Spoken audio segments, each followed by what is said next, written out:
1955년 나에서 1965년 사이에 태어난 사람을 베이비붐 시대의 사람이라 그럽니다. 제2차 세계대전이 끝난 후에 세계적으로 출산율이 최고치로 높아진 때를 살아온 세대를 말합니다. 본인들은 산업화 과정을 거치면서 온갖 힘든 일을 마다하고 하루하루를 보내면서 살아왔지만은 정작 자기들의 노후 대책은 전무한 상태가 많습니다. 그래서 힘겹게 살아온 것도 참 사실이지만은 정작 노후에 노후 대책이 그들의 삶을 또 가로막고 있습니다. 여기에 노령화가 급속히 진행되면서 노인 문제는 이제 심각한 사회 문제로 대두되고 있습니다. 더욱 치매 노인이 급증하고 생계 압박으로 인하여 고민하고 고독하고 또 생활고에 시달리는 노인분들이 점점 많아지고 있다는 겁니다. 좀 염려스러운 것은요, 저 유럽이나 이웃의 일본도 이 노령화가 서서히 진행이 됩니다만은 우리는 짧은 20-30년 안에 급속도로 노령화가 이루어지고 있다는 것에 문제점이 있습니다.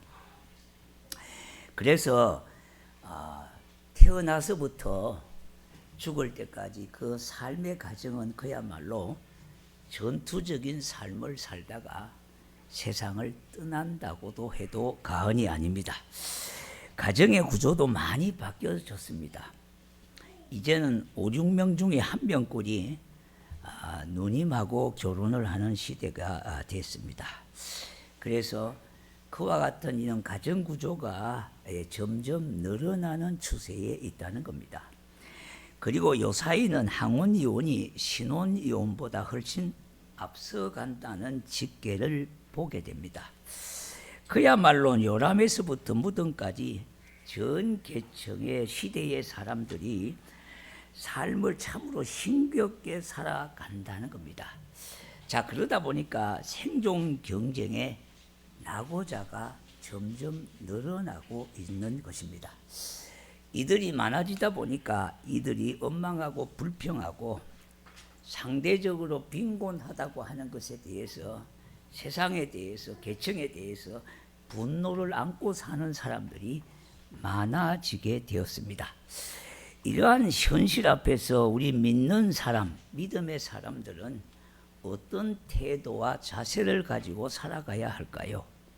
여기에 상당히 고민거리가 있고 여기에 상당한 숙제가 있음은 사실입니다. 오늘 이 본문은 우리가 너무나 익히 들은 말씀이고 잘 아는 내용입니다. 그런데 잘 아는 내용이고 익히 안다고 해서 우리가 중요한 것을 놓치는 경우가 있기 때문에 오늘 말씀을 다시 한번 귀담아 들을 수 있기를 바랍니다. 오늘 이 본문에 나사로가 중한 병이 들어 힘겨운 하루하루를 보내고 있습니다. 나사로는 두 여동생인 마르다와 마리아에게는 단순히 오빠 정도가 아니었습니다. 한마디로 아버지와 같은 존재였습니다. 그렇기 때문에 그들이 할 수 있는 방법을 다 동원해서 어떠든지 오빠의 지병을 고치고자 그렇게 예를 썼던 겁니다. 또 한편으로는 예수님께 사람을 보내어 고쳐달라고 강구도 하였던 겁니다. 그런데 얼마 있지 않아 오빠인 나사로는 안타깝게도 세상을 떠나고 말았습니다. 이 사건을 겪으면서 이 두 자매의 마음속에는 큰 의문이 생기게 됐습니다. 그때 예수님은 어디에 계셨단 말이냐? 이런 의문이 생겼을 뿐만 아니라 또 그들에게는 원망과 불평이 나오기 시작했습니다. 왜 예수님께서 우리 오빠를 죽도록 내버려 두셨을까? 그렇게 부르짖고 애타게 기다리고 했는데 왜 오시지 아니했을까 하는 것으로 마음곳에 섭섭함이 점점 커지게 됐습니다. 그래서 그들은 주님을 원망하고 주님에 대해서 불평을 늘어놓기 시작했습니다. 자, 그때 주님은 그들에게 다가오셔서 아무런 말씀을 하시지 않습니다. 다시 말씀드린다면은 내가 왜 늦게 왔는지, 내가 왜 이제 왔는지 구체적인 이야기는 전혀 하시지를 아니합니다. 그런데 33절에 보니까요, 심령이의 비통이 여기시고 불쌍히 여기사. 그리고 38절에 보니까 이에 예수께서 다시 속으로 비통이 여기시며 무덤에 가시니.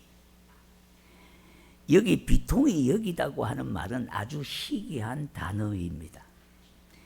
이 단어에 대해서 여러 해석을 보면은 이런 뜻으로 해석하고 있습니다.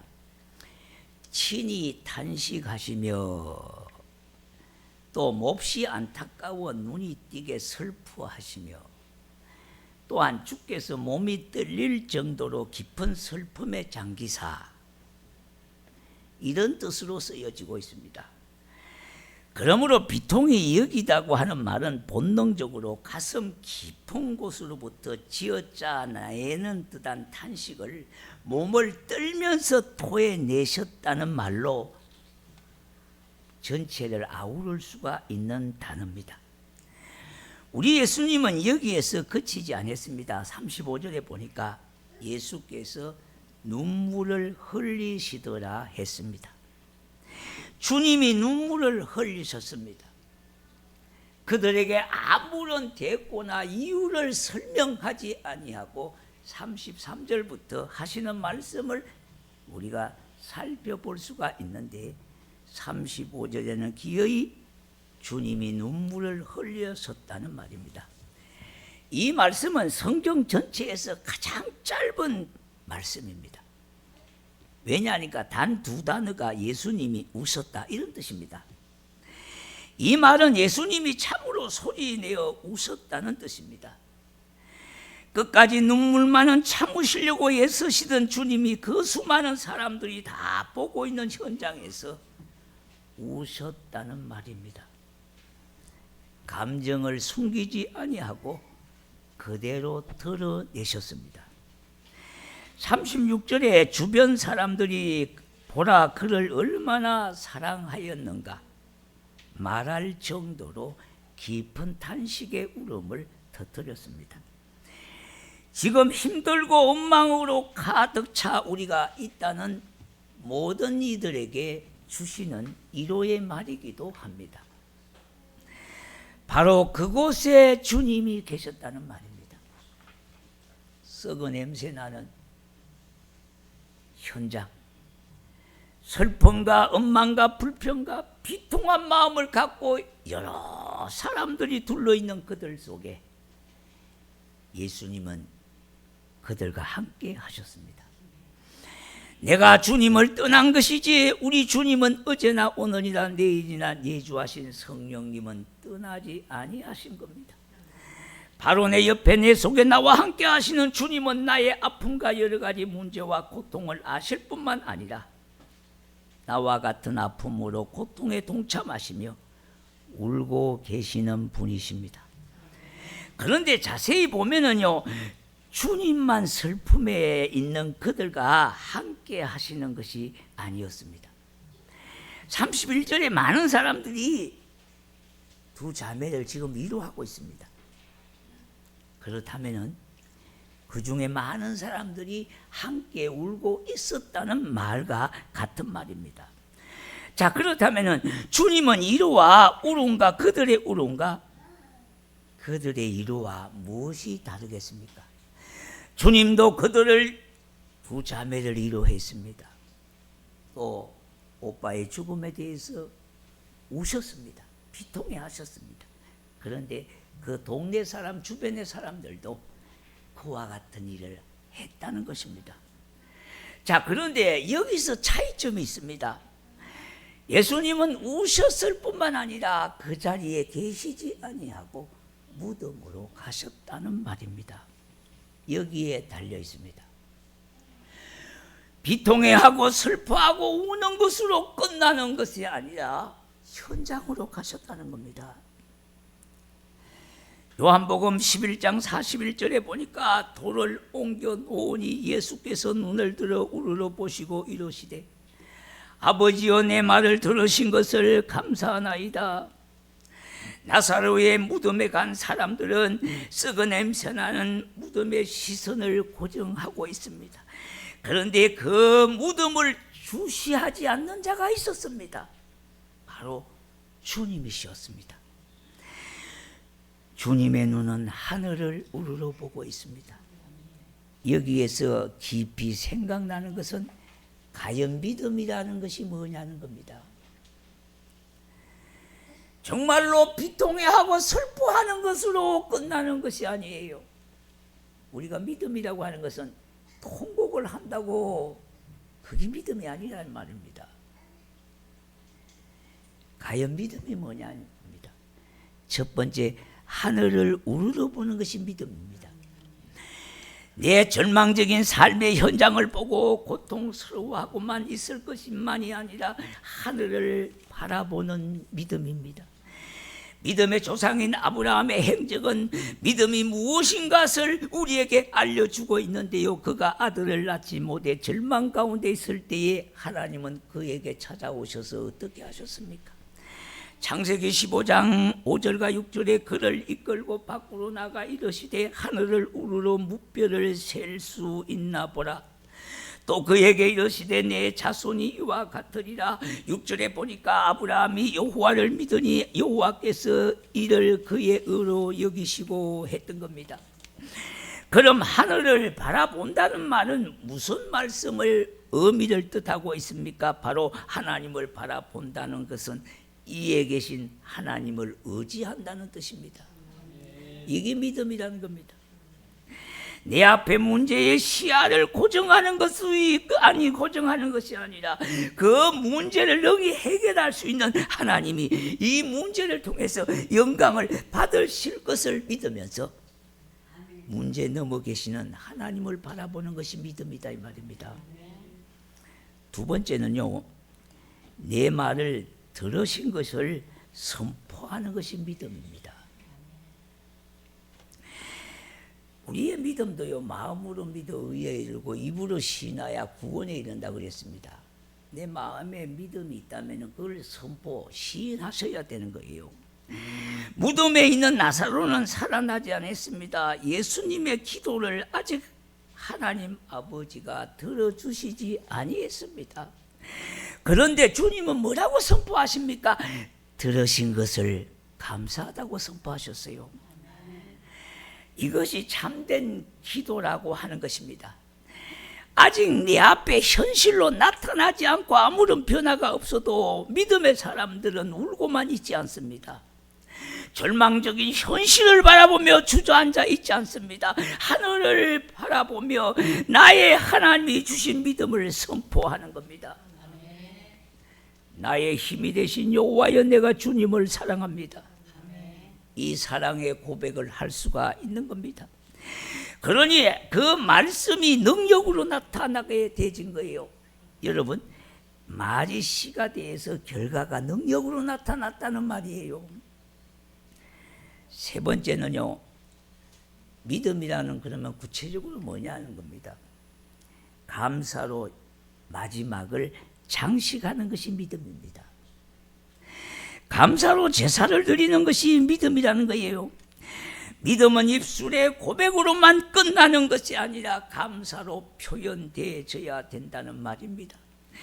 아직은 이루어지지 않았지만은 내 눈앞에 당장 아무것도 일어나지 않았지만은 이루어질 것을 믿고 감사하는 것이 참 믿음이라는 겁니다.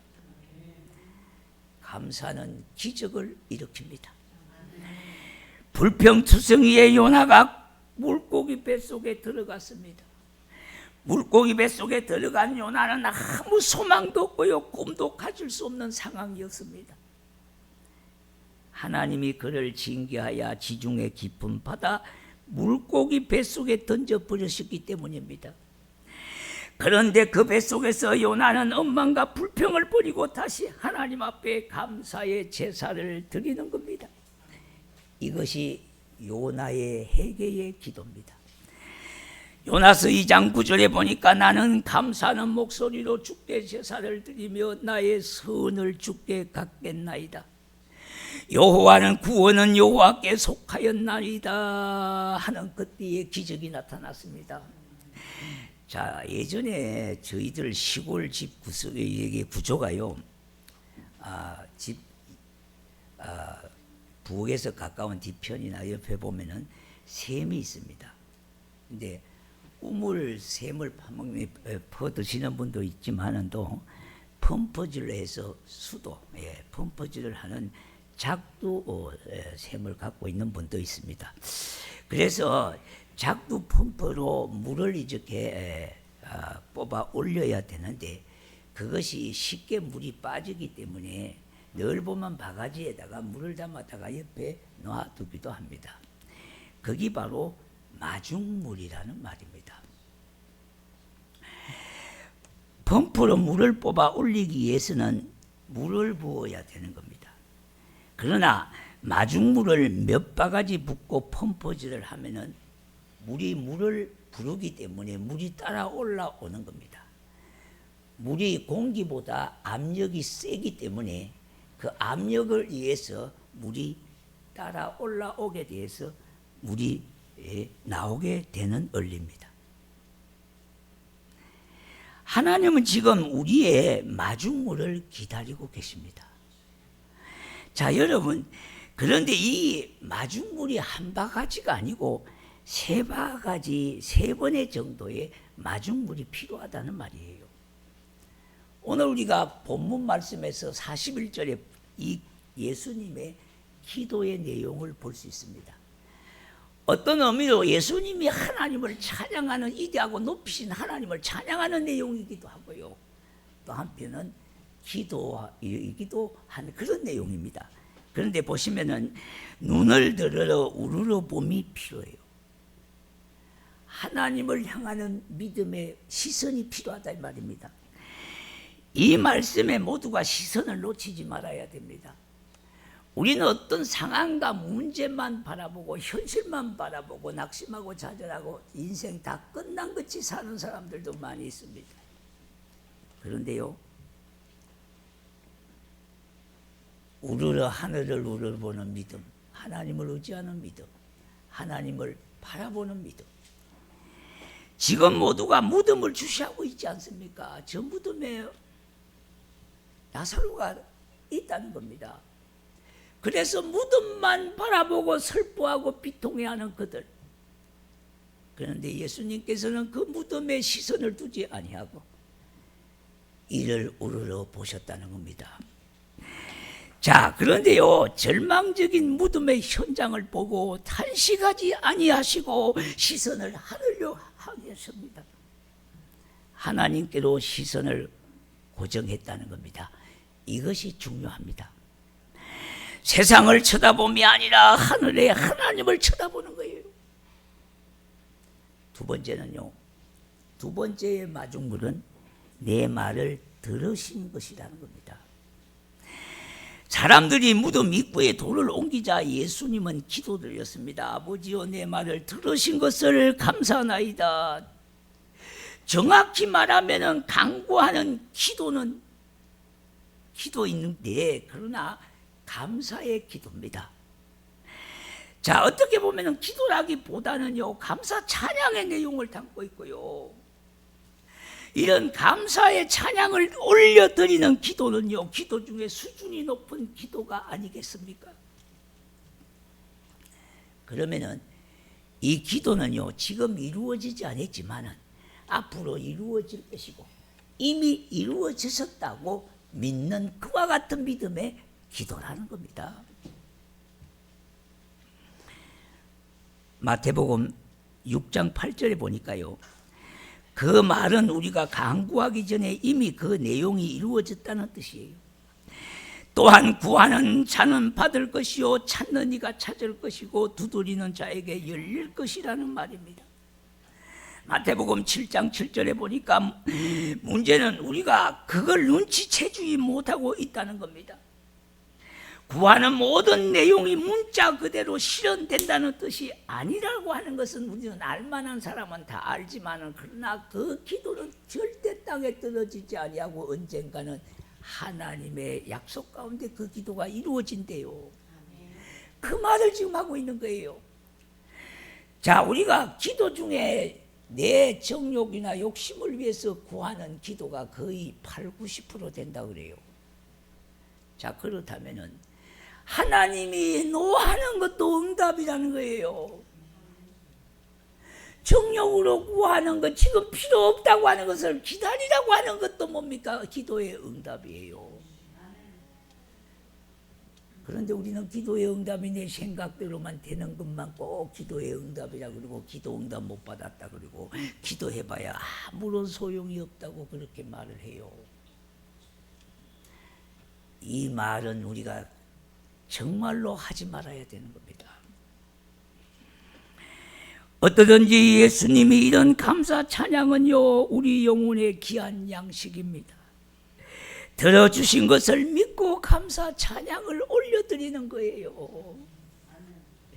하나님 아버지, 내 말을 들으시니 우리 하나님께 이런 기도를 좀 하시면 좋겠습니다.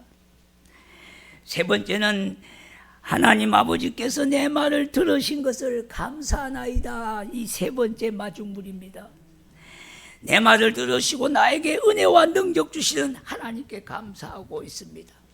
그 냄새나는 절망의 현장에서 말입니다. 그런데 지금 상황은 아무것도 변한 것이 없습니다. 따지고 보면은요, 감사할 조건이 하나도 없습니다. 하지만 우리 하나님께서는 합력하여 선을 이루시는 하나님을 바라보면서 이루어질 것을 믿고 기도했던 겁니다. 다시 말씀드린다면 감사로 마지막을 장식했던 겁니다. 이러한 믿음으로 마중물을 부어야 하겠습니다. 이렇게 감사하는 마음으로 기도를 마무리하는 겁니다. 그러므로 우리는 마중물을 한 번 붓고 또 부셔야 돼요. 그리고 두 번 붓는 걸로 끝나지 말고 다시 한 번 또 부으셔야 되는 겁니다. 그것은 결코 헛되고 시간 낭비가 아닙니다. 그 결과의 역사의 결과는 후이 누르고 흔들어 넘치도록 채워 주실 것을 믿는 겁니다. 비록 내 현실이 힘들고 어렵더라도 의기소침하지 말고 울고만 있지 말고 우리 주님이 지금 나와 함께 하시면서 내 손을 꼭 잡고 계신다고 하는 사실을 믿고 기도의 마중물을 힘써 부으십시오. 또한 하늘을 바라보십시오. 그리고 믿음으로 선포하십시오. 응답 주실 줄을 믿고 감사하십시오. 그러면 내 심령이 살아나게 되는 겁니다. 내 삶의 현장이 살아나게 되는 겁니다.